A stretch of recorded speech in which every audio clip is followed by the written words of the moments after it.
Quelle différence entre le légal et le légitime? On peut définir le légal comme la soumission aux lois juridiques. On peut définir le légitime comme la soumission aux lois morales. Et parfois, il y a contradiction entre les deux. Par exemple, dans le cas d'Antigone de Sophocle. Antigone décide d'enterrer son frère, alors même que son oncle Créon, le dépositaire de l'autorité politique, décide du contraire. Il décide de le laisser pourrir à l'air libre.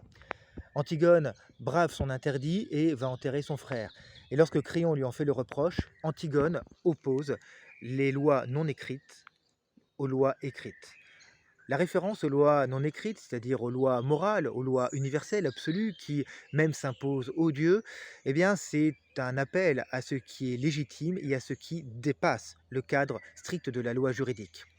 Alors évidemment, pour certains courants juridiques, comme le droit positif par exemple, il n'y a pas de justice à l'état de nature, et par conséquent, cette distinction entre légitimité et légalité, eh bien, est caduque. Au contraire, pour la tradition du droit naturel, qui remonte à Socrate, eh bien, cette référence à la loi non écrite, cette référence aux lois divines, disait Socrate, eh bien, est tout à fait essentielle, puisque c'est grâce à elle qu'on peut comprendre eh bien, que l'issue d'un procès peut être injuste. En effet, le procès est soumis à des lois humaines, trop humaines, et à ce titre, les juges peuvent se tromper, et l'exemple le plus paradigmatique que l'on connaisse en philosophie, eh bien, c'est le procès de Socrate. En mois 399 avant Jésus-Christ, Socrate est condamné à mort par la démocratie athénienne.